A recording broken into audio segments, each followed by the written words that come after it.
Hello, everybody. Welcome to another Comic Source Comic Boom collaboration. It's your DC Spotlight for the week of August 13th, 2025. Coming out on time. Happy Wednesday. Happy New Comic Book Day to everybody.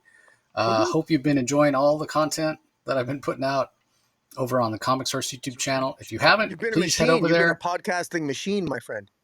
Oh, man. Again, it's like so much content produced at San Diego Comic Con or gathered at San Diego Comic Con that I had to produce. Plus, everybody that I saw at San Diego Comic Con that wanted to come on. I've had some fantastic conversations with creators like Jim Zub. I had a great conversation that just dropped on Tuesday with Hive Mind, Jackson Lansing, and Colin Kelly about their Star Trek run. And I've gotten a chance to read The Last Starship, issue #1. James T. Kirk comes back. Holy shit. You have until Monday to pre-order that. Monday, August 18th. You want it. I promise you. It's absolutely fantastic. Ignition Press is putting out fantastic stuff. I got a chance to read Voyeur #1. That's absolutely amazing. Pre-order cutoff has already passed for that, but hey, tell your comic shop to hook you up. If they ordered a copy, you want one. Also, Bad Ideas, but been putting out fantastic stuff. Survive just had their final order cutoff. I also had a chance to read Batman #1 from Matt Fraction that's coming in September. That's absolutely amazing. That has some really cool moments. So yeah, comics are just really fun right now. Really great. So much good content. So like I was saying, if you're checking us out on Rocky's channel, on YouTube, Comic Space Boom ! If you're listening to audio only, that's the podcast channel where you can see this every week when it comes out and see the art and the covers and all the interiors we're talking about. Once you're there, like, comment, subscribe. We really appreciate it. And all this other content I'm talking about comes out on the Comic Source YouTube channel. Again, I really appreciate it if you guys could like, comment, subscribe. It really helps the channel to ring that notification bell as well, so you know when new content comes out. It really helps the channel, helps our reach and that sort of thing. In addition to that, I've been doing these YouTube shorts every day. Bad Idea Moment of the Day, talking about some of my favorite moments in Bad Idea comics, or favorite moments with Bad Idea fans or creators. That's been a lot of fun as well. Those are really short, like 3 minutes or less. Most of them are less than 2 minutes. So if you're curious about Bad Idea, want to check out some really cool moments and some cool Bad Idea art, definitely go and click there. As far as DC, there's some really solid books this week, but I will admit that nothing this week like completely blew me away. And I don't want to say it felt like a down week because there's nothing bad, but nothing stood out really to me. So yeah, it wasn't one of my favorite weeks that we've had recently. But anyway, what did you think of the week overall for DC, Rocky? Well, actually, I disagree with you. I love this week. I particularly love. I had a more difficult time in this my top five than in previous weeks. To be honest, I had a really good time with a new book that came out starring Superman and a whole new slot of Kryptonite, and I really enjoyed Gotham by Gaslight and a few others, and PKJ continues to impress me, and then there's the Jeremy Adams books that put a smile on my face. So, and there's other things that I can discuss as well that even didn't make my top five that I'm quite happy to talk about today. So, yeah, I enjoyed this week. I had a hard time with my top five as well, but because nothing, I was like, "Does that really go in the top five? Does that really go in the top five?" Uh, by the way, you're a little quiet. I'm having a hard time hearing you actually. So Oh, I don't know if okay. there's anything on your end. But while you're double checking, we did it. We did one last week. We have to do one again this week as well. I mentioned these Superman Brilliant Fleer cards that that I got at San Diego Comic Con a couple weeks ago. So last time we busted open a pack. We'll bust open another one here live on the show, or live as we're recording. So you guys all find out what I'm getting right along the same time that I do. All right, kicking it off here with who's that? Oh, it's Mercy Graves. It's a little hard to see because of the glare. There we go. Yeah, fantastic. It's the great lighting we have. Oh, there's a parasite. He looks a little more red than purple. Let's see if I can kind of show you guys. But yeah, that one's pretty cool. Next up, we have another one of these classic covers. Kind of hard to see. I'll take the green screen off. Sorry about that. Just a moment here. I'll take the green screen off. Okay, go ahead. Here we go. Yeah, I'll go back real quick. So Mercy Graves. There you can see her. She looks pretty cool. Sometimes girlfriend of Lex Luthor, definitely right hand man. Then we have the parasite. I'm trying to Nice. Fine light off. Yeah, really cool. And then I got another one of these classic covers, which we talked about this last time. I completely agree with Rocky. Like having such a big, I mean, that is a classic cover, right? Yeah, it is. Superman Annual 11 for Yeah. the man who has everything with the Black Mercy flower. It's absolutely fantastic. But man, just too big of a border around that. Like, show me the actual cover. The cover is a classic for a reason. Got a Clark Kent. And finally, in this pack, Cyborg Superman. Check out that. That's fantastic. Nice. So yeah, really cool cards. It doesn't have the art. I wish it had the artist's name on the back because I feel like they deserve to be credited. But anyway, hope you guys enjoyed that. We'll do another one next week.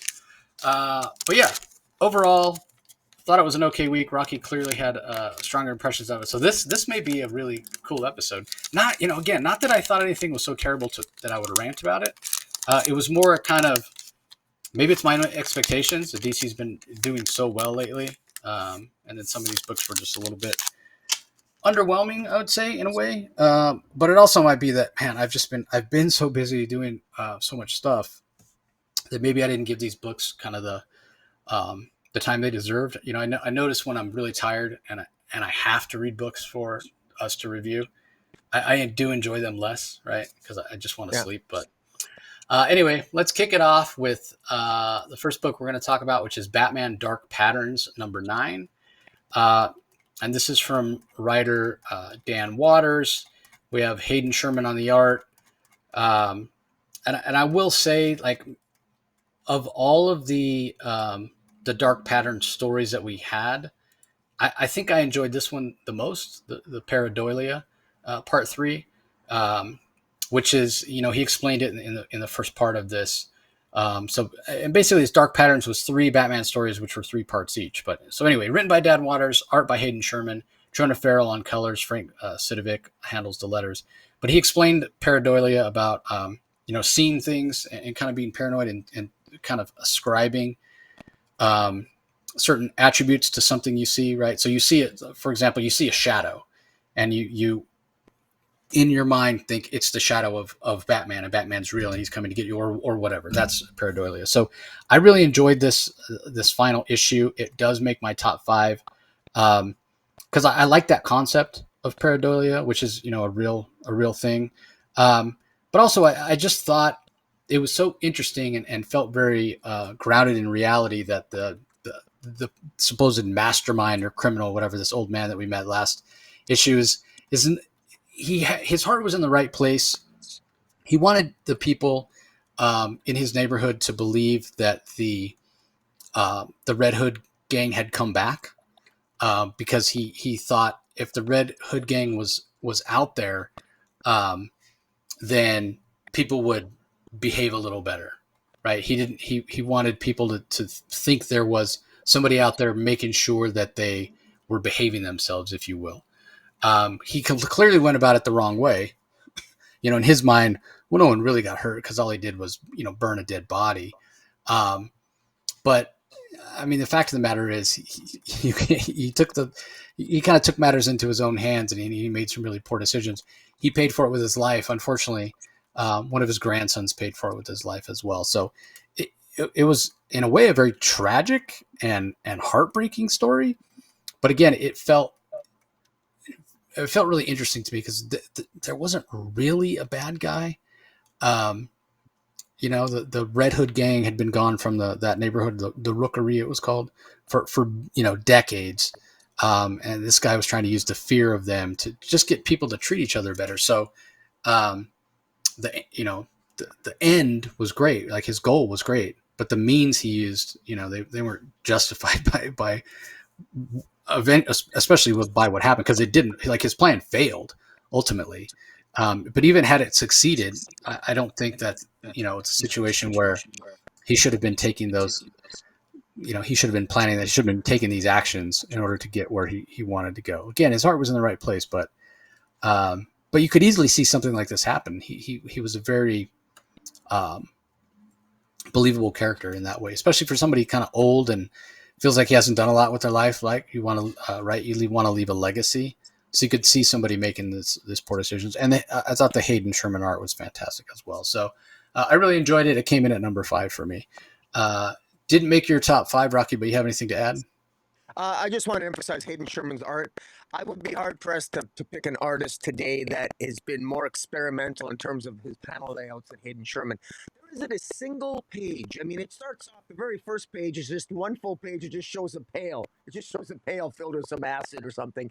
Every single page following that, there's some new design. There's no uniformity of page layout design at all. It's just completely creative. Each individual page has a different way of conveying the story, and the panel layouts are just really good. It really heightens the story, and I continue to say this impresses me more. His art impresses me more in this series than it does even on Wonder Woman, and it's pretty good in Wonder Woman. So, but yeah, it's pretty good, and this has been a very good arc. All right, fair enough.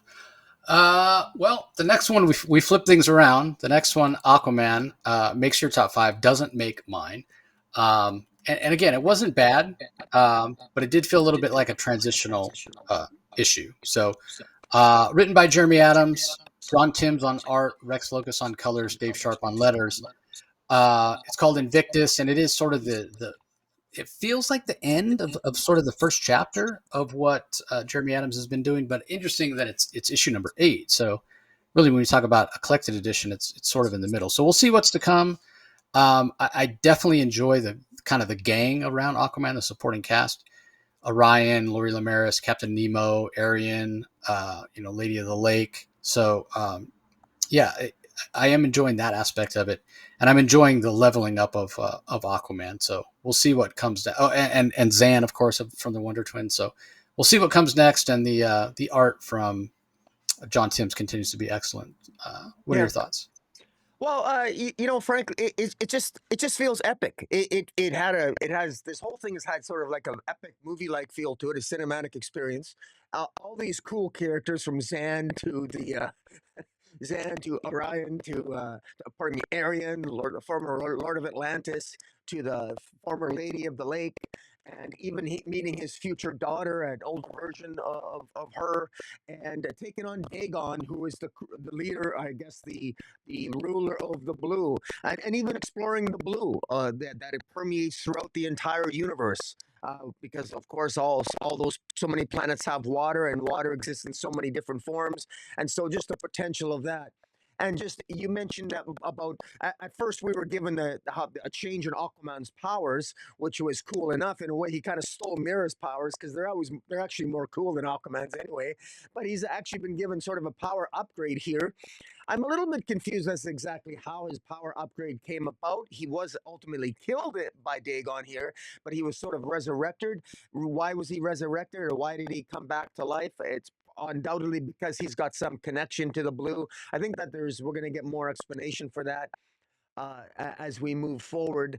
And because when he defeated Dagon, Aquaman did acquire this blue orb, which apparently gave Dagon power to control the blue. So whether or not Aquaman, how is he going to use that orb moving forward? Aquaman, he's selfless. He probably won't use it for himself, but it's there's just so much story potential here for potential plot points moving forward, done in typical Jeremy Adams fashion.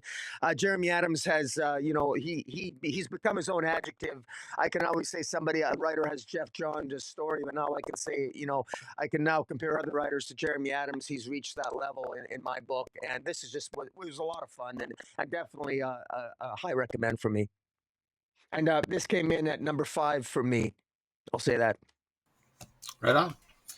All right, up next we have Trinity, daughter of Wonder Woman. This came in at number 8 for me. Could have been 7. I mean, I kind of could flip back and forth. Written by Tom King, art by Bela Ortega, colors by Alejandro Sanchez, letters by Clayton Cowles. I did enjoy this, especially the art. I thought the cover by Bela Ortega was really awesome. I love the no quit in Lizzie, and I love Lizzie, different versions of her giving her a bad time. But she just, again, this suffers from her just not being a character that I particularly enjoy. But I will say this is my favorite issue of the series so far. Anything to add? Yes, I do want to add that I'm not while I haven't been a huge fan of the character of Trinity, I will say that there were some nice moments here between Trinity and her father, Steve Trevor.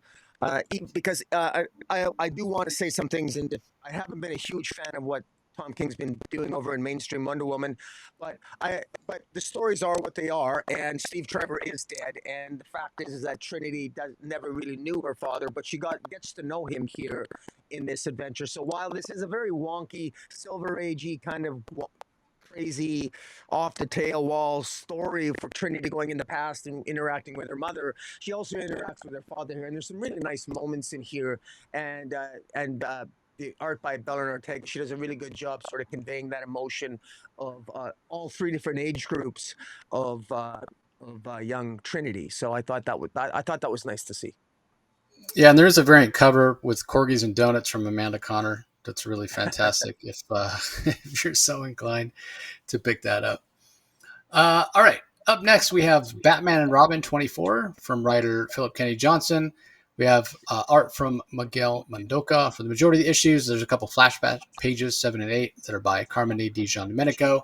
And then we have Junie Ba handling the pages 21 through 24 that are supposed to be Damien's comic book work, basically.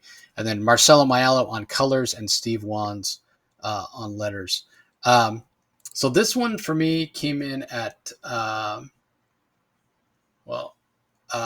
came in one of my top three. I'll put it that way. And it's in Rocky's top three as well. So this is the conclusion of, it's part 5 of the Gotham cycle. It's a conclusion. I think it's the second arc from Phillip Kennedy Johnson, but it's been telling the same story. He's basically been telling the same story for a year of Memento. And we do get the conclusion of that story. And this one had everything that I would want in the story. It was a satisfying conclusion. It left the door open for Memento to return, perhaps. Even Batman and the woman detective that he's working with from Scotland. Yeah, Lautrec. Yeah, Catherine Lautrec. Even she's not 100% sure. She's asking Batman questions, and he's like, when it comes to the supernatural, sometimes it's best not to ask the questions because you're not going to get satisfying answers. And then he Batmans her, and by that I mean she's talking to him and having a conversation, turns around, he's just gone. So I appreciated that. And even she, I think, appreciated it in her own way because she has a little smirk on her face when she turns around, he's just gone. It's like he only does that to people that he really seems to care about, like, Jim Gordon and what have you. He's done it, time and time again. So in a way, I feel like it's sort of a backhanded sign of respect. And I think she takes it that way. But she's such a great character, and I really hope we see more of her in the future. But like I said, I like the way that Phillip Kennedy Johnson wrapped this up because he leaves it open for, again, although it was a satisfying conclusion, he leaves it open for Memento to come back. But also, if Memento doesn't come back, that would work too, right? Like the person who is Memento is revealed, but it also has the possibility that person was just the host for Memento, and Memento is a demon from the underworld, like we were shown, basically told and shown in one of the previous issues. But we don't know if that's 100% true, or if the person telling the story was just trying to embellish. So again, it leaves itself open to more, possibly, but it also could be the last we see of Memento. We'll see. And what happens to the person's body who was perhaps the host of Memento, or perhaps just pretending to be Memento, was cool as well. Loved seeing what little bit we did of the Gotham City Irregulars. If you listen to my interview with Phillip Kennedy Johnson from San Diego Comic-Con, I had said I want a Gotham City Irregulars miniseries. When Phillip heard that idea, he immediately loved it. I wouldn't be surprised if he wants to write it. So that would be fantastic. Again, Kathleen Lautrec, very fantastic character. Love the characterization of Damian Wayne here. Love those last 3 pages when he's talking about kind of the consequences, or how the events of this Memento adventure, if you will, has affected him, and his decision on whether he's going to stay Robin or focus on medical training or what have you. Like, that's resolved. Just fantastic work, like so great from Phillip Kennedy Johnson. The Miguel Mondoka art is wonderful. Nothing not to like about this book. It was absolutely amazing. So what were your thoughts on it, Rocky? Well, this series was fantastic. PKJ has written arguably probably the best Batman and Robin series in many years, possibly over a decade. I think you even said that a couple of months ago that you believe that this was on the track for that, and I would agree with you. Batman ends this story by telling Lieutenant Lautrec he thanks her for bringing me my son back, is what he says, and it's very true. What I love about this particular issue is that this really was in many ways about Robin, more so than Robin and Batman. I love the fact that that trope of Robin being tied up and saying, "Don't worry, Batman will save us," which is so trope because Batman always saves the day. No, it's Robin that saves the day here. The son saves the father. And the father son dynamic here is played out in so many ways between Memento, Professor Bly, Daniels, who Daniels being the human form that was possessed by Memento, not Professor Bly. Originally, Memento wanted to take over Jack, who was a young Bruce Wayne back in Paris 20 some years ago. Ultimately, he was unsuccessful, so he uses as his host Daniels, who disappears but then comes back to haunt Gotham. The Gotham cycle that this series is called, the Gotham cycle, is all centered around the murder of the Waynes. The crime really took off in Gotham after the Wayne murders. At least that's how it's framed in this narrative. And it really works. And the fact that Memento comes to Gotham and then he's focused on Robin, he's focused on the son.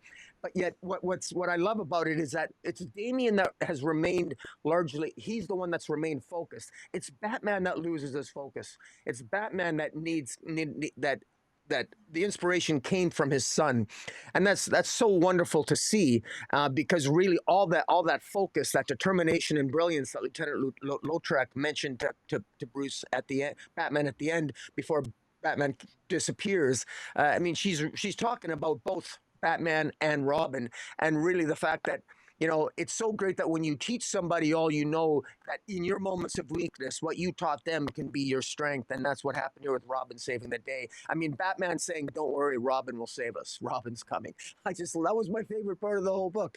It actually gave me a little bit of chills because I thought, how awesome is that? I mean, can you ask for a better partner than that? And he's not a sidekick. He's the legitimate partner. And this shows that. And kudos for PKJ for truly understanding that in this story and really making that point stand out in this issue. And Lieutenant Lautrec is certainly one of my more favorite new characters that DC's produced. Yeah, when she's having that conversation with Batman, like, kind of toward the end on the rooftop, all I Yeah. could think was, I want her in Fractions Batman series as the love interest. Hmm. It's been a long time Interesting. since Bruce has had a not Batman have a Batman's had Catwoman. We all know how I feel about that horrible relationship. I want Yeah. Bruce to have a relationship, and I get it. Like, and I don't think that Matt necessarily agrees. Like Scott Snyder and I have had the conversation. Like, he doesn't Yeah. believe that. Like a happy Bruce Wayne does not a good Batman make. Like, if Bruce is happy, then he's less motivated to go and be Batman in a Yeah. way. So yeah, I could see that, but I just poor Bruce. I want him to at least get laid once in a while. Anyway, Oh, yeah. anyway, let's move on. Up next, we have Fire and Ice when Hell freezes over. Issue number 5. I can't believe we're on issue number 5 of this already. I have really enjoyed it. That being said, this particular issue didn't make my top 5. I think it came in at, I want to say, number 8 for me. Let me just double check on that. Came in at number 10 actually. Came in last this week, but again, it's not terrible by any stretch. Just didn't have anything to really hook it for me. But anyway, it's by Joanne Starr as the scripter, Stephen Byrne on art, Ariana Mayer on letters, and Stephen Byrne handles his own color work as well. So yeah, I enjoyed this. It's funny. There's great jokes. There's great moments between ice and fire, but not they never appear in panel together. But as the story plays out and the way Starr laid it out, they're on similar journeys. It shows they both comment on how much they care about each other, and it's well done. It's technically a very well put together comic, and I really enjoy Stephen Byrne's art. But again, just on the strength of the other books, I mean, something had to come in last, so it's not bad by any stretch. Yeah. But there was nothing that really grabbed me about it. So, Yeah. anything to add, Rocky? Because this didn't Yeah. make your top 5 either. Yeah, it didn't, but Joanne Star really showed off her knowledge of these characters, which I really liked, and it really helped the script and helped the story because they're being tempted basically by the devil here, it basically to betray each other, and the devil's pulling out all the stops, so to speak, and both fire and ice. Ultimately, ice refuses ultimately to betray her friend, and then even at the end, fire is not willing to sacrifice ice and is willing to sacrifice herself, and of course it'll be wrapped up the next issue, I'm assuming. And but very very well done. Stephen Byrne's art's fantastic. The colors are I guess he does the colors too. Stephen Byrne does the Yep. colors, I think. But Yep. yeah, but this is really good. This is a I enjoy this series more than I did the first one, as I continue to say. And I have to say that the variant cover looks kind of sexy too. I'm not sure who does the variant cover, but Jack Hughes. That covers by Jack Hughes. yeah, very nice. As far as I know, no relation to Adam Hughes, but Yeah. a Well, little bit of a similar style in that it's got that glossy kind of Adam Hughes look, but yeah. Adam Hughes draws his women much more well endowed. I'll say that. Yes. Yes. Anyway, let's move on. Up next, we have Green Lantern Corps, issue number 7, Starbreaker Supremacy, Part 2. Morgan Hampton and Jeremy Adams credited as writers. Art by Fernando Passerin and Eau Claire Albert. Colors by Arif Prianto. Letters by Dave Sharp. This definitely makes my top 3. Makes your top 5 as well. Yes. Um, Absolutely does. and I love that there was like a little. It's just one sentence, maybe two sentences, I guess. Previously in Starbreaker Supremacy, ancient cosmic vampire notice sun eaters feed on emotional energy and lay waste to the stars. They were vanquished long ago, but a fractured emotional spectrum has allowed them a doorway back from their exile. No one is safe. So, give us your thoughts on this. Uh, I I love the idea. Uh, there's a philosophical element to this, and I've always said before, I'm a sucker for a good metaphor, a good philosophical discussion, and Jeremy Adams introduces that here, or along with writer Morgan Hampton. They did a really good job here. The idea that do you need what's the true consequences if you eliminate emotion? And apparently, well, if you eliminate emotion, this null wave that the Starbreaker lantern sort of like when the Starbreaker lantern, I guess, exploded, or it basically it had created this null wave that went throughout the universe and eliminated all emotion.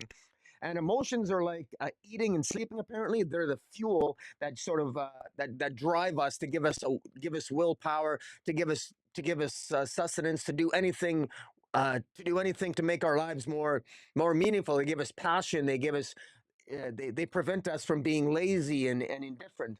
And basically, we die without emotions. And the problem for the Green Lantern Corps, and the problem for the universe, is that no one really seems to care, because if you're completely devoid of fear, well, you don't fear consequences. If you don't have any emotion, well, you don't fear anything. You don't fear anything going wrong. Well, it might be dangerous, but I don't fear the outcome. It looks like it could destroy us, but I'm not going to fear the outcome because I'm without fear. So it can be very, very debilitating. So the only recourse that they have, and it comes down to Jade Stone, interestingly enough, and Aya, characters that, uh, you know, characters that have emotion, but emotions as a result of a computer program. So you delve into questions of AI, so it's a real life question you can ponder. Well, if you imbue AI with emotion, with enough intelligence that it can develop emotion, well, it's emotion that does not originate from the emotional spectrum. So it's an interesting idea introduced by Jeremy Adams, or maybe he wasn't the first, but I've always sort of wondered. I have always thought it was an open question. Pondering it, well, I thought it was odd that that you could give energy to emotion. That lays at the foundation of the Green Lantern mythology. We have the emotional spectrum. But I like the idea that not all emotion is grounded in the emotional spectrum. There's some emotion that can be grounded in computer code or artificial intelligence. And in this case, we have AI, we have Aya, and we have Jadestone.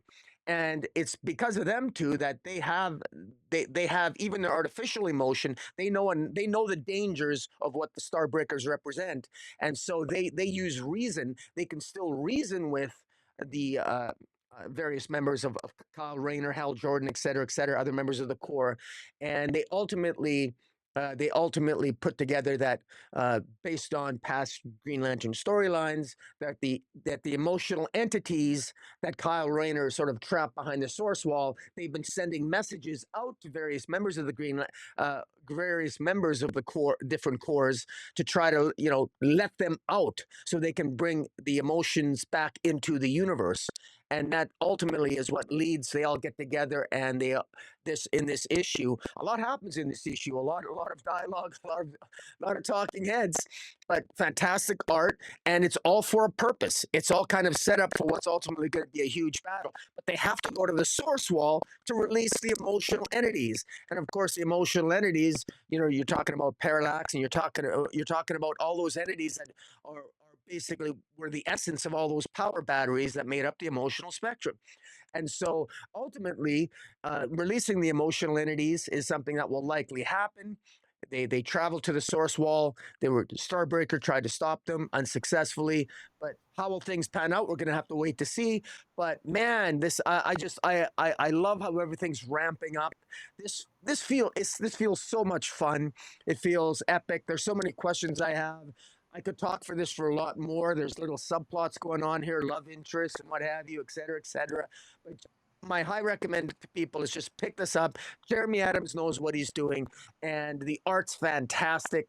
And people pick this up. This is a future classic. It's a future evergreen. So, what are your thoughts? Well, did you listen to my chat with Jeremy from San Diego Comic-Con? I'm behind, man. Like I'm saying, you're Okay. like a Okay. machine. Fair enough. When I Fair enough. vacation, No, I'm yeah, yeah, that's perfectly fine. So, uh, anybody that did listen, when you read this, you're probably like, oh yeah, Jeremy. That's what Jeremy meant when he said this. That's what Jeremy meant when he said that. Even before, like when we reviewed the last issue of this, I specifically said, or it might have been the last issue of Green Lantern. I specifically said it's going to be Aya and Jadestone that save the day because their emotion is programmed. Their emotion is programmed. It's not actual physical, biological emotion. And I mentioned that theory to Jeremy, and he basically confirmed it. And he's like, yeah, along with John's ring. So that's what we're seeing play out in this particular issue. So, if I spoil it for anybody, I apologize. I didn't know that was the actual thing. That was me just speculating. Turns out, I was dead on. It's so funny to see what Morgan Hampton and Jeremy Adams have done here. They've removed emotion, the emotion that we get, the sense of urgency we get brought on by emotion is programmed emotion. You could even go so far as to say artificial emotion. But they're the ones, Aya and the John's ring and also Jadestone. They're the ones with kind of the sense of agency here that are trying to convince the others, as Rocky said, through reason and logic. Hey, this is why you need to help us. That's so interesting that without emotion, you have other beings who have programmed emotion that are using logic to motivate the people that don't have biological emotions anymore to give the story weight brought on by emotion. Like we as readers feel the weight, we feel the sense of urgency, we feel um, the lack of, we feel emotions about their lack of emotions, if you will. Like it all gets kind of wrapped up in cyclical, which is really, really interesting to me. When you add in the Fernando Passerin art, which is super detailed and amazing, you have something really, really special. So yeah, I'm definitely looking forward to seeing these entities back. For a long time, they were used as an interesting plot device by Jeff Johns. The Parallax entity infecting Hal Jordan and turning him into Parallax and whatever. Like it was all done really, really well. And then eventually they all had one, and Parallax was the yellow impurity trapped in the green battery. But again, they just the existence of these entities allowed for a lot of great story ideas. But then they sort of, in a way, I feel like they kind of outlived their usefulness, and they were kind of removed and forgotten about. And hey, we'll just put them on the other side of the first wall because we don't really need them anymore, if you will. And leave it to Jeremy, right? He's like, oh, there's some toys, over here hiding behind the couch that I can play with. I'm gonna go pull them out and figure out some really cool stuff to do with them. So I'm expecting great things. I'm really excited to find out what happens next. I don't actually know what happens next in Green Lantern. I mean, Jeremy hinted at it when we talked. I didn't ask him for more details. I want to be surprised and enjoy it just like you guys. I know more about what's going to happen in Aquaman next um, than I do Green Lantern. Come on, you're teasing now. Come on. I mean, just a little bit with the sort of stuff that happens with him and KO. I didn't ask too many questions, but he came around and asked me. He's like, "Well, do you want to know this?" I was like, "Yeah, I want to know that one thing." So he was happy to tell me. But anyway, yeah, I'm enjoying what's happening in Aquaman. I'm enjoying what's happening in Green Lantern even more. You know, we've talked about this before in terms of loving his Flash run, but you know, Green Lantern is a character that I enjoy more than Flash. Like that's just the way that it is. You know, like Green Lantern's always been Hal Jordan specifically has always been my second favorite DC superhero after Superman. So to have Jeremy on Green Lantern it's awesome. So Yeah. All right. Let's move on. Up next, we have Supergirl. This is issue number 4, Misadventures in Midvale. Sophie Campbell handles the writing and the art. We have Tamara Bonvillain on colors, Dave Sharp on letters. The weakest issue so far, or I should put it this way, the issue that I enjoyed the least so far. So it only came in at number 7 for me. I do still enjoy it. I like the ideas that are being presented here. This idea of taking Lesla of the House of Lar and kind of making her the understudy of Supergirl is interesting. So I enjoy that. Sophie Campbell's art continues to be fantastic. But yeah, this just didn't have kind of the same stakes, if you will, that some of the other issues had. I felt like. So I actually would have ranked this slightly lower than I did at number 7. I specifically put it at 7 instead of 8, just based on the strength of the art. Like I purposely made that decision to put it above Trinity just based on the art. So, yeah. Anything to add? Yeah. First of all, I always say I'm a Purian fanboy when it comes to comics. I think this is the first Sophie Campbell comic that I got to tell you, this is.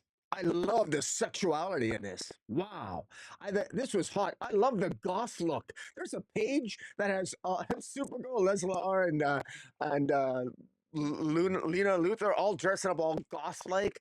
They look sexy as hell here. And then they go into this goth bar, and I just love the sexiness of it. I said I want to go to that bar. I've never dressed up goth, but I'm thinking like I'd be lying if I said goth doesn't look hot sometimes. Come on, but my God, Sophie Campbell, like I really liked the way she took a turn on the art here. She sexualized these. She sexed it up a bit in these pictures, in these talking heads, and I thought it was. So not only was it fun and silver agey and a little wonky in the story, but I really liked that it was a combination both of naughtiness, of sexiness, of a little bit of goth, and I really enjoyed this. I enjoyed the storyline, and I enjoyed the unexpected turn of, and I got to get the name right. Sorry, Lesla Lar teaming, being trying to Supergirl. She's under Supergirl's wing by decree of the Kandorian Council that is led by Lesla Lar's parents. So I actually liked it. I had my misgivings about how this series started in terms of the narrative and the plotting itself, but it's grown on me. And there's something about this, it's a very tough thing that it's not always an easy thing for a writer and an artist to pull off, to try to tell a silly story, but also be a little bit naughty at the same time. But this managed to do it for me. It just floats my boat. So it came in at number 6 for me. I almost put this on my top 5. That's how much I liked it. So it was pretty good. So kudos to Sophie Campbell. I was impressed. Oh man, I thought it was in your top 5. Never mind. I see what I did. No. I see. Yeah, never mind. I see what I did. Gotcha. Okay. Up next, we have Action Comics number 1089. Schooled, written by Mark Waid, art by Skylar Patridge, colors by Yvonne Placencia, letters by Steve Wands. Again, I'll say, I hope you guys all listened to my interview from San Diego Comic-Con this time with Mark Waid. We couldn't even talk about all the books Mark's doing at DC. We didn't touch on World's Finest. We barely talked about Batman, Robin Year One. But we did talk about Justice League Unlimited. We did talk about his upcoming Flash run, and of course, we talked about his Action Comics run that's going on, where the Kents, Jonathan Kent, Martha Kent, and a very young Clark are navigating how he's going to become Superboy. Now, before we even talked, and in fact, I think maybe he didn't mention it in our conversation, but he might have. I can't remember. But he did mention it on the panel, the Worlds of Metropolis panel, about who this mysterious figure was or is, that's been showing up and been monitoring Clark and knows he's Superboy and whatever. And it's Captain Comet, which I love that idea, because it's, he's been around a really long time. And the story that Mark weaves with Captain Comet as sort of this overseer, this supposed wannabe mentor of Superboy, but the fact that he doesn't trust Superboy, the fact the guy doesn't trust anybody, and in a lot of ways, he's kind of a fascist dick. He's so arrogant. He thinks he knows better than anybody. He thinks he can tell people what to do, and his way is the right way, and everybody else can take the highway or what have you. And in the end, we see that he's even gone to General Lane. It's not 100% clear if he's revealed Clark's identity to Sam Lane or not, but we know there's an antagonistic relationship between Clark and General Lane going back years. So it's an interesting plot development. I liked the idea that it was Captain Comet, because he's, again, a character that hasn't been used a lot. And Rocky and I have talked a lot lately about DC mining their huge pantheon of characters and not seeing the same old characters over and over. So you always thought of Captain Comet, or at least I did, as a hero.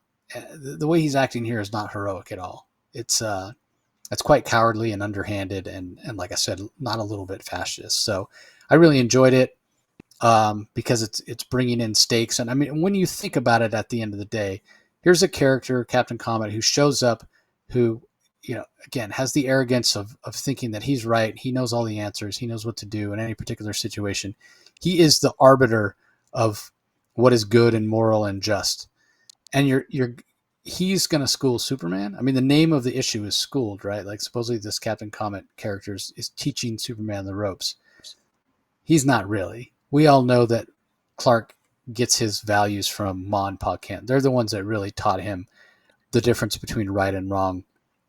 What Captain Comet, the lesson Captain Comet is teaching, if anything, is just how to be judgmental, how to be holier than thou, how to be above, right? Because that's even mentioned. Clark, because he narrates it himself, and he's talking about red flag number 1 when he said this, red flag number 2, and one of the flags that he mentions, one of the red flags, is Captain Comet, talked down and held himself above.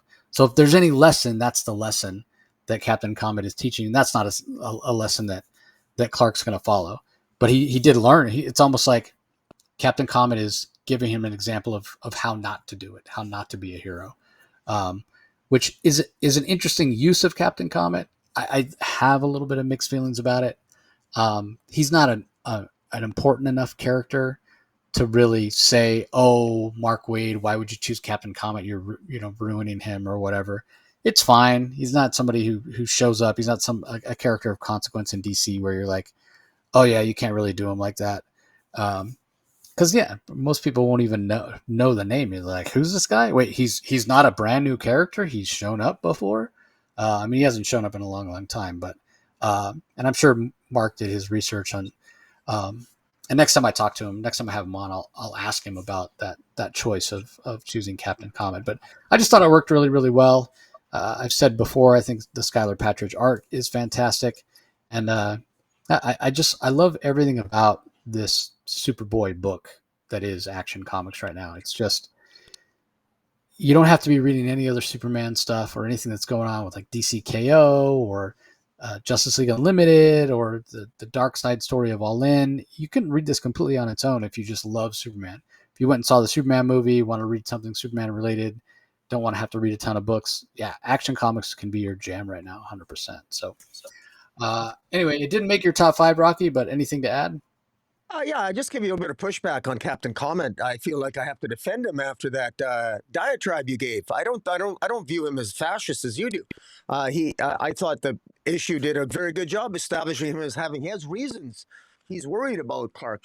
He's worried about Clark abusing his powers, and Captain Comet's been on other planets, and he gave very specific examples where there was other young heroes and other planets in Captain Comet's past that made mistakes, that where millions died because they made a mistake, and he's afraid that, and perhaps unjustified, he's afraid that Completely unjustified.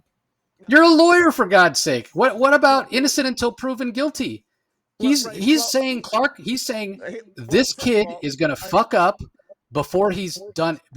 This is like guilt before innocence. Okay, let me just finish my point. Okay, Yep. what I'm getting at is that what he did is that he's when he went to Sam Lane. If you have somebody who's clearly one of the most powerful people on the planet, and he's still young and developing, and you've seen other things happen on other planets. In Captain Comet's mind, him going to one of the generals of the superpower on that planet, saying, "By the way, this is where this kid is, and you might want to keep an eye on him because he's extremely powerful." I don't necessarily think, and he hasn't done anything yet to Superboy. He hasn't revealed his identity yet. He hasn't done anything harmful yet. So I'm not going to presume that what Captain's like his intentions, I believe, are sound. His intentions are sound because he's thinking about protection. He doesn't want there to be harm to Earth. Now, I don't agree with his actions, but I'm not prepared to place harsh judgment on him at this point based upon what Captain Comet has done. And it might end up being a faith misplaced that I have, and we'll see how more Mark Waid takes this story. But I like the fact that this sort of established how Sam Lane became aware of Superboy. That's what I really like. That Captain Comet, given Captain's Comet background, that he might think more like Sam Lane does. I kind of like that. And I can understand that reasoning. And I mean, I just don't ascribe that some malevolent intention on the part of Captain Comet. I think it's well placed. Now, maybe General Lane's is not. He's always been more aggressive, but I like the way that Mark Waid has set this up. Because you and I can disagree on this, but I think that's a compliment to the quality of the storytelling. Because I think that there's two sides to this, and Superboy's judgment of red flags. Well, there's red flags of, depending on your perspective, Captain Comet, there's all kinds of red flags of a kid who's got the power to move a planet, living in a small place in Kansas. No, there isn't. So, how can you say that? He hasn't done anything. All those things that the other people did, Captain Comet like hasn't done anything he's holding Superboy responsible for the mistakes of others. Period. No, he's not. Yes, he is. He 100% is. You're saying why is at all. He's not. Yes, he is. No, he's not. He has seen, you said it yourself. He's seen other people with powers make mistakes. He's seen other people with powers make mistakes. So he says, okay, I've seen other young people make these mistakes on other planets and people suffer. I'm afraid you're going to do the same thing. So he doesn't go to Clark. He doesn't go to the Kents and sit them down and say, I really think we got to keep an eye because you might make a mistake. No, he goes behind their backs to General Lane and says, hey, you better spy on this kid. You better violate this kid's privacy and this kid's rights. And what I'm hearing you say is, well, because of the danger, because of the potential for danger that this guy represents, that it's okay. It's okay to violate. Yes. So you're saying it's okay if Captain Comet doing that. I can understand him doing that and the motivations for it. And I don't judge him as harshly as you, because there's too much at stake. Is what I'm saying. The stakes don't matter. The stakes don't matter in my mind. You cannot violate somebody's privacy and somebody's rights because they're stronger than somebody else. It's not. You either have privacy or you don't. You either have equal rights or you don't. And what you're saying is because Superboy has the potential to cause more damage than other people, that he is in some way entitled to less rights than others. That's what you're saying. No, I'm saying, and Captain Comet's not even saying that. He's saying we got to keep an eye on this kid. That's just it. We want to be careful. We want to keep an eye on this kid, and they are keeping an eye on him, and he's letting other people know just in case things go awry. That's all he's doing. I haven't seen anything that'll lead me to believe that Captain Comet's going to do anything harmful to Superboy yet. Maybe that's going to change, but I'm just saying at this point, I'm not prepared. And I'm just, I'm a lawyer. I defend people, but this notion that somehow, there's all kinds of reasons you can violate someone's privacy. And as far as keeping an eye on a kid, no, if it's the most powerful person on the planet, and the potential for him to go awry, to let the leading superpower know that this is where this guy is. I don't think that is necessarily like a shocking or a bridge too far. I mean that's all I'm saying. I just saying I can understand Captain Comet doing it, and I can understand. No, I can understand Captain Comet doing it because he's an arrogant asshole who thinks he knows better than everybody else. That's exactly how Mark Waid has portrayed him. Look at the words. I mean, I'm going by Captain Comet's own words and attitude and what I'm being shown in the book. And he's not giving Clark Kent the benefit of the doubt at all. He's making assumptions based on the life experiences that he's had, which that's how we all live life. So I'm not saying that I don't understand why he does it. In my opinion, he's wrong. He's overreaching. This is not heroic behavior, and I will be shocked if I'm not proven right that basically Captain Comet is a dick who's overreached and invaded the privacy of, like, what right does he have to go show up on their door knocking and say, hey, you're fucking up, kid? What right does he have? What gives him that right? So you don't want him to confront him in any way. You're upset when he goes to General Lane, and then you're upset that he goes and actually confronts him. So he's done a little bit of both. He's introduced himself. He's kept an eye on him. He's witnessed other well-intentioned young men on other planets and on other life forms who presumably had the best intentions and ended up making big mistakes. So based on Captain Comet's experience, I think that he is well-intentioned. I'm not saying that it's going to turn out well. And maybe he's a narcissist and maybe he's a jerk. But in terms of what his intention is, I'm not going to ascribe a malevolent intention on Captain Comet at this point. I think his actions are justified given his past. And I like the way Mark Waid has set this up. And I don't know how I imagine there's going to be some tension here. And if I'm going to take a guess as to the ending, I'm quite certain that Captain Comet might reach a point where he regrets having done so. Superboy's going to prove himself. No, he won't. Whatever. Well, I don't know. I haven't talked to Mark Waid. Maybe he's told you how this ends. I'm just saying I like the way this story is gone, but I didn't get that fascist interpretation from Captain Comet right out of the gate like that. I actually enjoyed the complexity of his character, that I understand why he's doing this, and it actually makes a lot of sense to me they would go to General Lane. I just don't have a disdain for the character right out of the gate that you do. I mean, I don't misunderstand why he's doing it either, but you're it seems like you're doing it. You think he's doing it like out of the goodness of his heart. Like, oh, he wants to protect people, whatever. If there's any desire for him to protect people, it doesn't have anything to do with actually protecting the people. It has to do with his ego, right? Like, I have in the past gone to these other planets. I didn't use a heavy hand enough. I didn't keep an eye enough, and they made mistakes and people died. And that looks bad on me. So I want to prevent that from happening on Earth. And maybe I'm reading too much into it. But again, I can only go by. See, you might be right. I'm just saying I never got that impression out of the gate. Like I actually like this, that that you see viscerally a different sort of interpretation than I do. Yeah, I 100%. disagree that you could be right. I'm just saying at this early stage, it just seems to me that I mean, he just seems to be another version of a General Lane. Yeah, that's all, and that's. I don't disagree with that either. And guess what?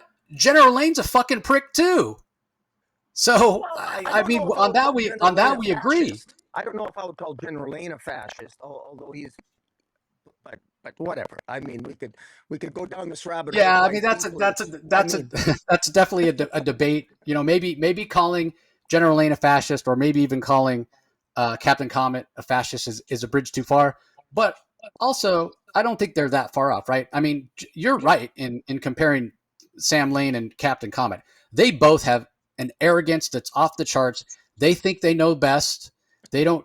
I mean, Lane half the time doesn't even consult with his superiors. He just does what he wants to do because he thinks it's the right thing to do. Whether it's right or wrong, he doesn't care because he thinks it's the right thing to do. And that's kind of what Captain Comet is doing here. And I just, especially when it comes to Superman and Superboy and the Kents, like, I just think that's just the wrong way to handle it. I mean, I flip it around, right? Like, what if this was Captain Comet who was just discovering his powers, and an older Superman who had similar experiences to Captain Comet came to the house of a young teenage Captain Comet? Do you think he would act this way? Do you think he would go and tell the government whatever? No, he would sit down with the young Captain Comet. He would have a conversation with him. He would express why he's concerned. Like, there's just a way to do this, I think, in the right way. And in my opinion, Captain Comet has done the complete opposite. So, but yeah, let's move on. I mean, we clearly disagree. You are giving Captain Comet the benefit of the doubt. And maybe, in a way, maybe you're right, because Captain Comet's not giving Superboy the benefit of the doubt.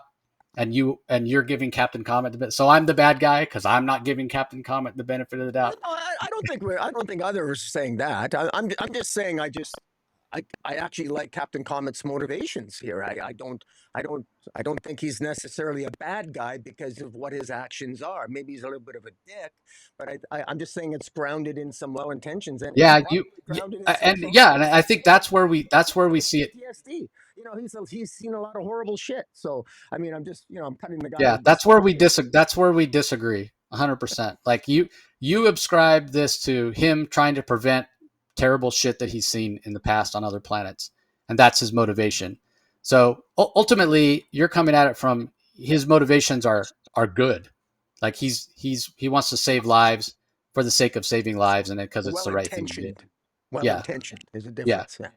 Okay. Yeah. Well, so he's well-intentioned. His end goal is to prevent catastrophe, and that's why he's doing what he's doing. That's what his motivation is, to let the powers that be know, hey, you better keep an eye on this kid. I look at his motivations as purely selfish. He does not want, because he even says, he's like, I don't want what happened on those other planets to, happen here. And the way he says it, it's like, this is where I'm from. And if the bad shit happens over here on these other planets, I'm not responsible for those planets, but I'm from Earth, and I can't have the bad stuff happen here on Earth because it looks bad on me. So for me, his motivations are purely selfish and egotistical. And I guess that's ultimately, that's a subjective, judgment on my part after reading the story, and on your part, after reading the story. So neither one of us is right or wrong. And eventually the story may prove one of us to be more right than the other. I'm sure people in the comments are going to let us know their thoughts. Yeah. Let us know, everybody. Like, do you think that Captain Comet's motivations are selfish, like I do, or do you think they're more altruistic, like Rock? I think they're totally selfish. I totally, and again, like, this is not, at least to my knowledge, this is not a version or a personality or an attitude that I've ever seen Captain Comet exhibit before. I think this is new characterization for him from Mark Waid.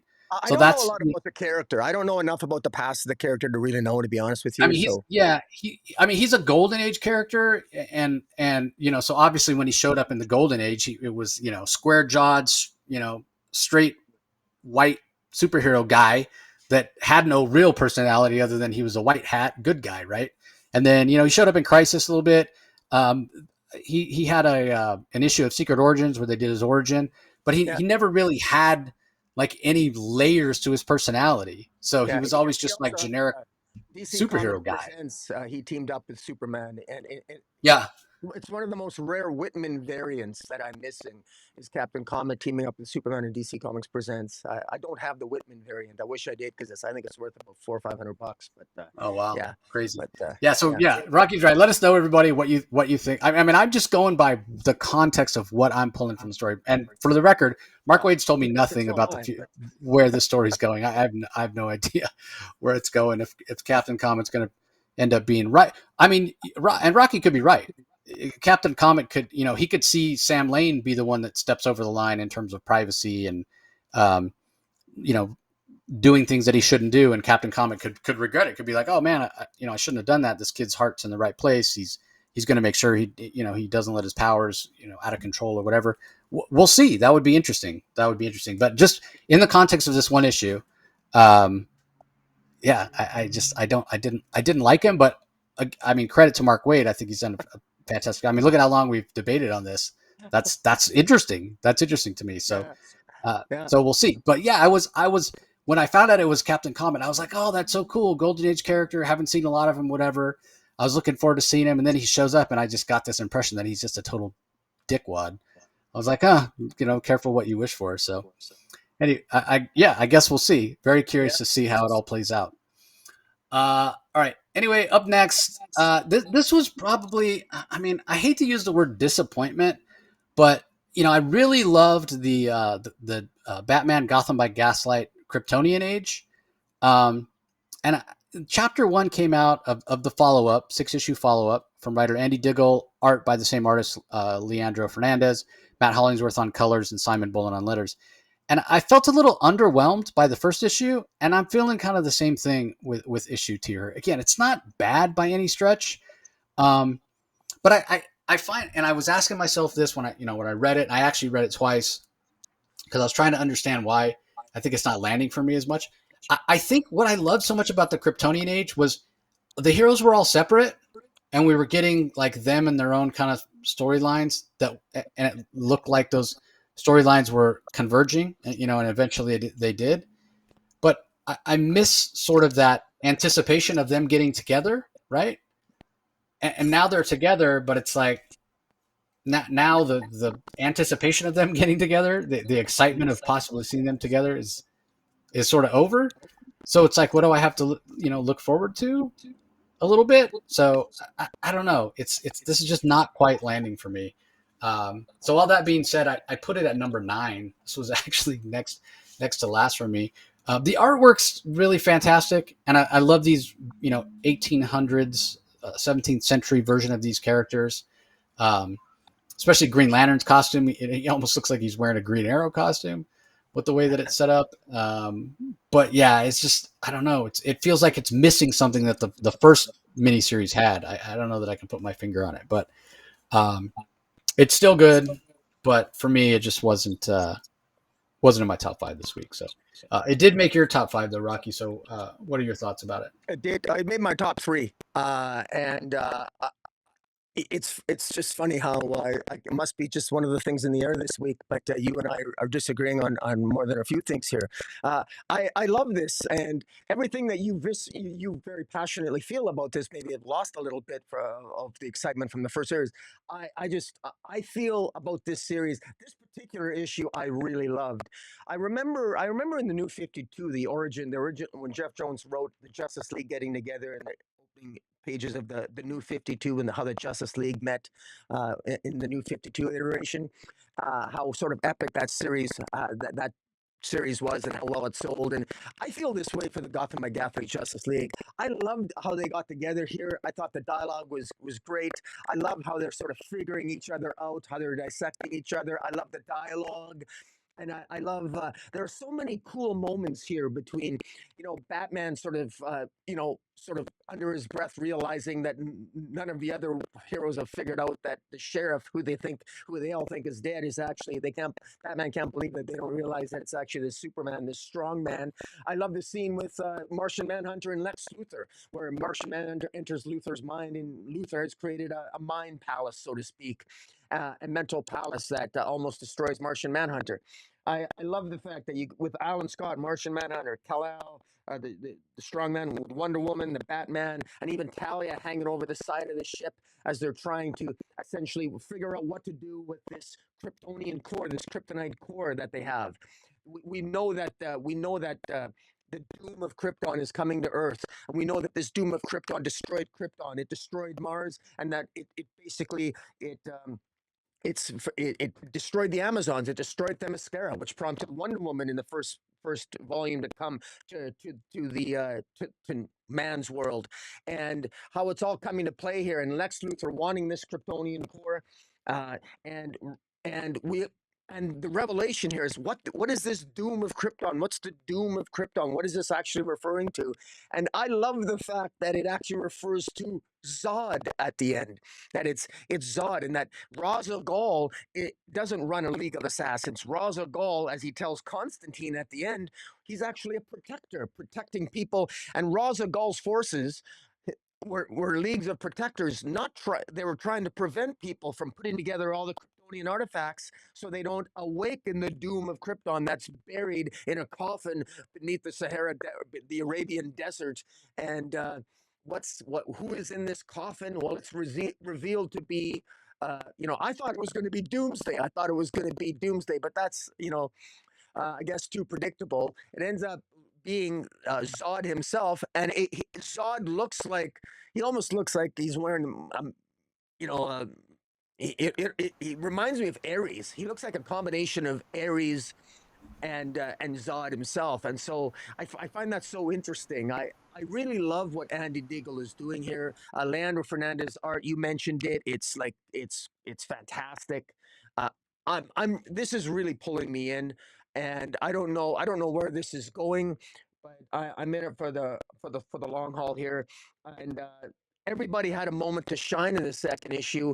And when I look back, and there's 33 pages, that's I guess 32 pages, but a lot happened here. I was just impressed. So this was easily in my top three, and I just love this self-contained world, and I can just get lost in it. And I'm really enjoying. Not only is the DC universe great, the Absolute universe great, but I enjoyed Matthew Rosenberg, the DC series, and what that's bringing to the table. I'm enjoying this series with Gotham by Gaslight. It's a great time to be not only an Absolute DC, mainstream DC, but also a DC Elseworlds, and that's what this is. So I quite enjoyed it. He looks like Magneto. Is who he looks like Yeah, to me. yeah, that's right. Yeah. Yeah. Yeah. So I don't know. I don't know about that. And again, I don't think it's bad. It's just, man, I really have been enjoying this series, but it's just, I can't put my finger on it, but it hasn't, the last couple issues just haven't hooked me. So anyway, let's move on.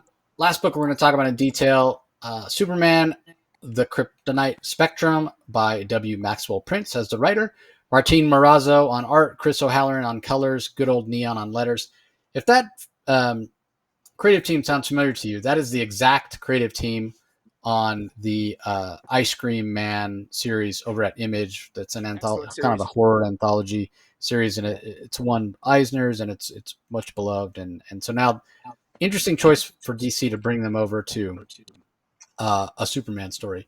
And before we kind of dive into it, I wanted to mention that there's a couple of variant covers for what is it? Like now I'm totally blanking on the name. Gotham by Gaslight, or yeah, Gotham by Gaslight. But I was trying to remember A League for Justice. That's what it is. Yeah. Specifically the Clayton Crane cover of Batman. I thought was really fantastic. Getting a chance to see Batman's costume kind of up close. That's the Tirso Khan's cover, which is good as well. And then there's also a Marco Santucci cover where you get a chance to see the Green Lantern costume up close. So I really like the designs. That's probably my favorite thing about that series is the character designs. But anyway, the whole idea behind the Kryptonite Spectrum is that Superman discovers 4 more colors of Kryptonite, and he decides that he's going to expose himself to these to find out what happens. And he goes and recruits Batman to help him do this. I rarely find myself agreeing with Batman more than I agree with Superman, but I'm 100% on Batman's side here. He's like, you found these pieces of Kryptonite. You don't know what they'll do to you. So your best idea is to go ahead and expose yourself to them and see what happens. Like, he knows gold Kryptonite removes his powers. Like, and how is it? I don't even know how he knows that, right? Like, when I sit here and think about it, it doesn't make sense. Like, one of these could just kill you faster than green Kryptonite, or it could create an evil doppelganger of you that's even stronger than you. Like it just, and Batman even says, he's like, no good can, only bad things can happen. And I 100% agree. But, if that were the case, and he said, oh, you know what, Batman, you're right. Let me, lock these up and throw away the key. Then we wouldn't have a series. So Yeah. I guess he has to expose himself to them. But, and it does, if you're going to bring on the creative team behind Ice Cream Man to do a Superman series, I mean, this is a way to do it, right? Because you can make it as weird or out there as possible, which weird and out there are two terms that definitely describe the Ice Cream Man series 100%. So I did enjoy this. I think the Martin Morazzo art is really fantastic. I think the color work is fantastic. But if I have any nitpick about it, it's just to say, yeah, the premise, like don't think about it too hard. If you think about it too hard, for Superman to do this really doesn't make much sense. And for Batman to agree to go along with it doesn't make much sense either. But regardless, this did make my top 5. It came in at number 4, just based on the strength of the scripting and the pacing and the art and the colors. But yeah, I find myself agreeing with Batman here. This is a bad idea to do this Superman. And for the record, it's what, purple kryptonite, cobalt kryptonite, Speckled speckled, and yeah, rainbow. speckled and rainbow. Right. Yeah. Yeah. So anyway, this was in your top 5 as well. What'd you Yeah. think? Uh, I, I quite enjoyed this. This is actually in my top 3. Actually, I first of all, I 100% agree with you. The one thing that is wonky that I can be critical of is the reasoning that Superman has to test the kryptonite. I don't really buy. I agree 100% with Batman. Albeit, but like you said, we wouldn't have a story if Superman listened to Batman. But I really like to, what Maxwell Prince does so well, and he does this in his Ice Cream Man series, is that he'll focus on something. He did a 2 issues story about a car crash, and he told it in slow motion, and each panel was the last few seconds of the people's lives, a family that was killed in one car and 2 truckers that were killed in the other. And it showed, and it was just every panel was another second before they went through the windshield and their bones snapped. And it was just such a creative way to tell the story, as you got the life story of all the children and the husband and the wife and the trucker and his partner in the truck. It was just incredible. And same artist, and this story, what I really like about it is purple kryptonite has the effect of warping Superman's perception of linear time. And I really like that what Maxwell Prince did here is that every time a word balloon shows up in purple, it's Superman either hearing something from the past, present, or future, or he's saying something in the past, present, and future. And while he's dealing with the effects of being infected with purple, having a single blast of purple kryptonite, Lex Luthor has unleashed Solomon Grundy on Metropolis just because to cause chaos. Meanwhile, Lois has just told Jimmy Olsen she wants to break the news to Superman. Lois is in her 40s. She wants to break up with Superman because she wants to have kids. And it's just not in the cards. He's great, but she wants to move on, and she loves him. But at the bottom line is her biological clock is ticking. And so as this story is progressing, you got these conversations going on between Batman and Superman. They're trying to figure out all the chaos, figure out what's going on with the purple kryptonite. And then they're having these discussions. Lex Luthor himself is quoting Yeats, W.B. Yeats. I looked up the quote because Lex Luthor is quoting from Yeats from The Second Coming, a 1999 book, a book about chaos and disillusionment following World War I and the Russian Revolution. Lex Luthor's quoting that. Maxwell Prince always has a reason when he puts he's done that he's done that more than a few times in his stories in Ice Cream Man, and there's always a purpose to it. So there's again ripe with metaphor and symbolism, and Superman very clearly is going through some disillusion and chaos himself in this issue. So it's very symbolic. And this is just obviously book 1. It's probably I'm assuming 4 books, because next issue we're going to be dealing with the effects of cobalt kryptonite, and then it's presumably speckled, and then rainbow kryptonite following that. And if it's done in the creative way that this was done, I'm quite certain I'm going to really enjoy this series. I also want to point out how accessible this is. You can read this going in totally blind. You need to know nothing. I mean, who doesn't know Superman doesn't get along with Kryptonite? I mean, come on. It's very new reader friendly, and that's why I give it a high recommend. So you're on mute, my friend. Yeah, I agree. Who doesn't know that, you know, Kryptonite and Superman don't mix, right? Everybody knows that. So yeah, absolutely fantastic. So, all right. So that does it for the books that we're going to talk about in detail this week, everybody. There are a number of collections that are out this week as well. So kicking it off with Absolute Superman #1, which obviously collects the first issues of the Absolute Superman run from Kelly Thompson and Hayden Sherman. And it's interesting that it collects the first 7. Typically, these collections collect the first 6 issues. So it is interesting that it's collecting the first 7. So, you know, that does include the issues by Matea de Iluis. So basically, it's everything up until the current arc that's going on right now, where we see Ferdinand the Minotaur. So I'm not sure what went into that, but at the end of the day, it makes it so I guess in a way you're getting more bang for your buck, right? Because it's 7 issues rather than 6, and it's still less than $20, $17.99. So, you know, if you've been wondering, hey, what's this Absolute this Absolute Wonder Woman book all about that won an Eisner? Well, here's your chance to jump on, read the first 7 issues, and kind of get a feel for what it's all about. We also have Batman by Tom King, Book 2 trade paperback, which collects issues 21 through 40 of the 2016 Batman run, as well as Flash 21-22, which is the crossover with The Button, and Batman Annual 1. Batman Year 3, Deluxe Edition hardcover. This is the story that gave us Tim Drake as Robin. So it collects issues 436 through 439 for $20. So if you're a Tim Drake fan, you probably want to check that out. Superman's pal Jimmy Olsen gets a deluxe edition hardcover.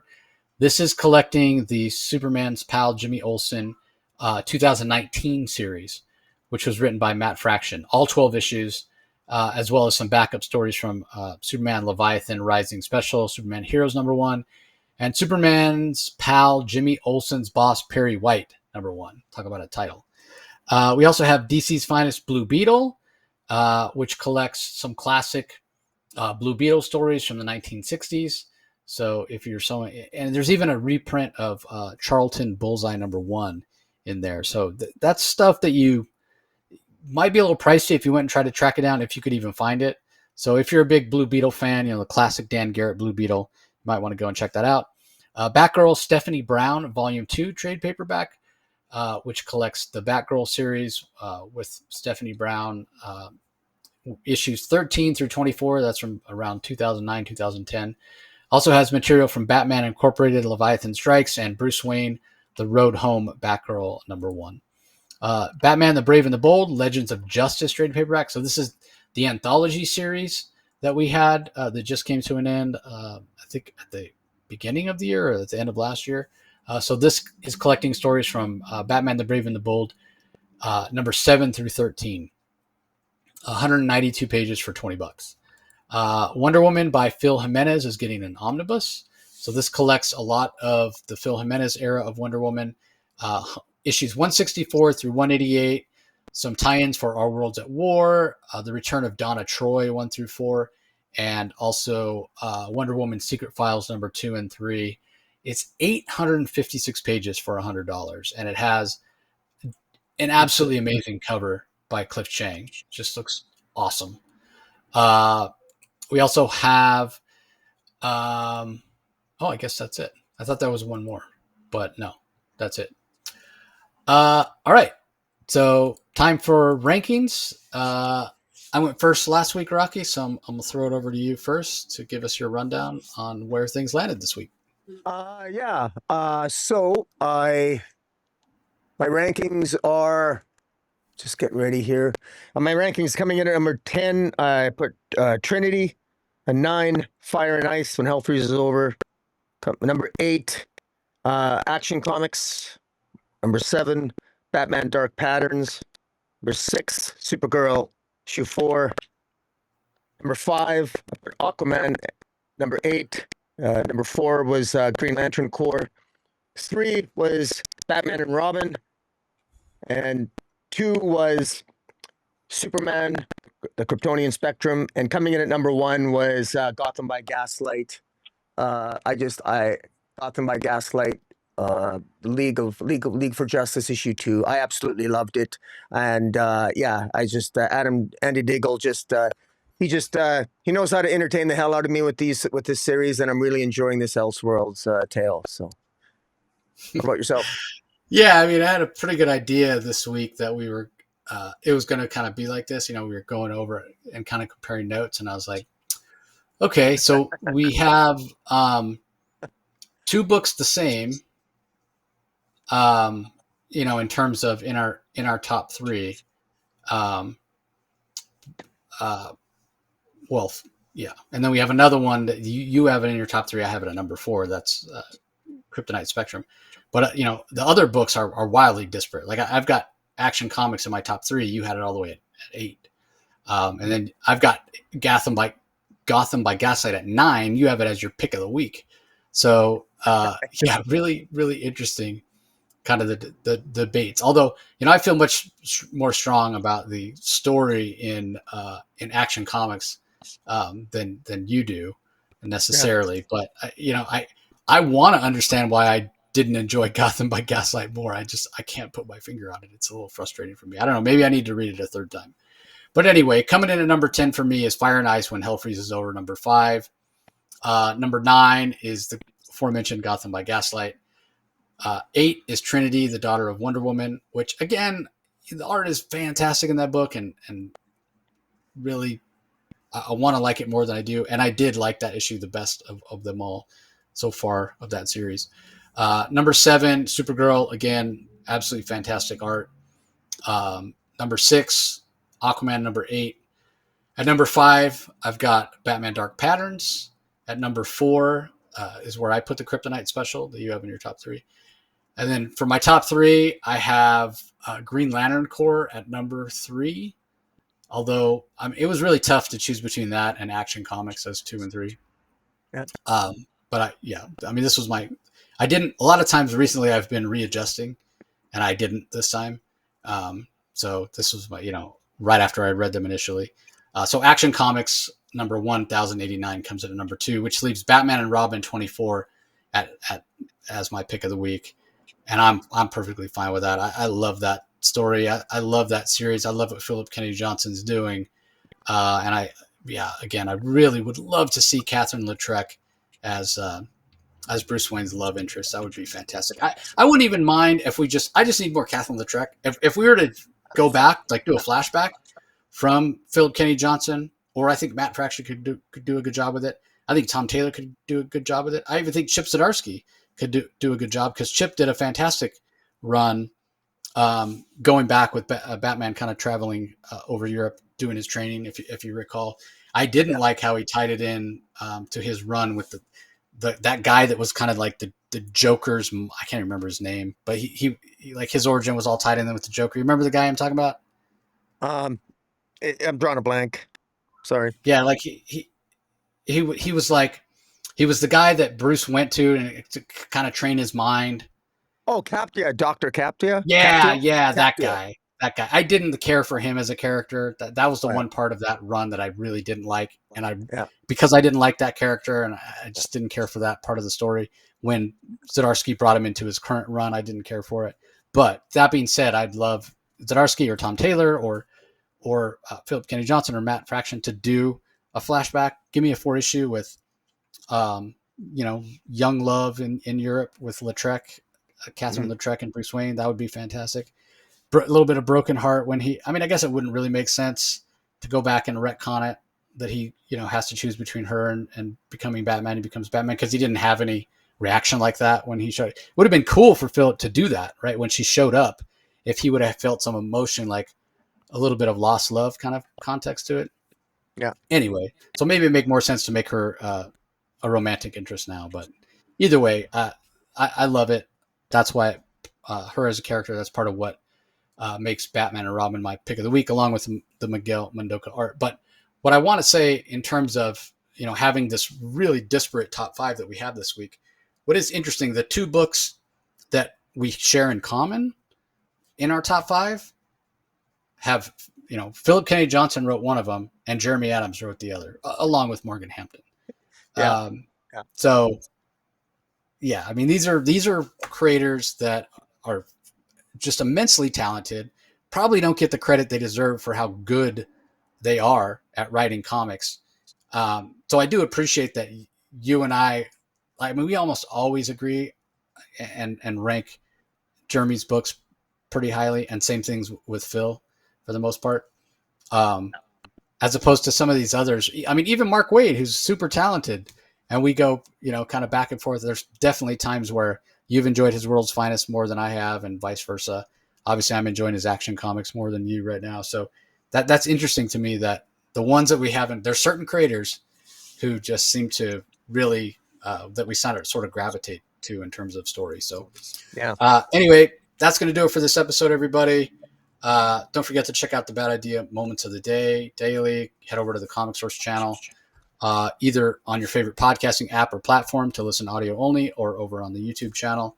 Be sure you're tuning in every week on this channel, Comic Space Boom ! On YouTube, or you can listen to it on the podcast feed as well. But don't forget, like, comment, subscribe, ring that notification bell so you know when new content drops. We really appreciate the support.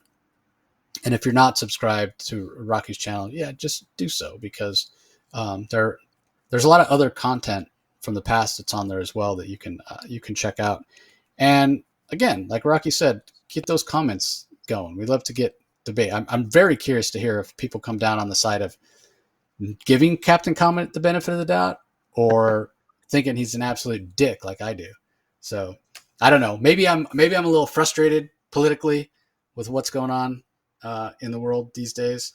I don't know if you guys are paying attention, but hopefully you're not. Hopefully you're not paying attention. You're just reading comics, because it's getting bad here in the U.S., let me tell you. So anyway, that's going to do it for this episode, everybody. Any last thoughts, Rocky? No, just hit the subscribe button, comment, and let's talk comics. Yeah, so many good books out these days. We definitely want to get back to doing the indie spotlight. It's just, man, it's only so many hours in the day, and you guys, as Rocky mentioned, you can see how busy I am. It's tough. It's tough when I have a more than full-time day job. So anyway, that's going to do it. Like I said, thanks for joining us as always, everybody. We'll talk to you next time. Catch you later.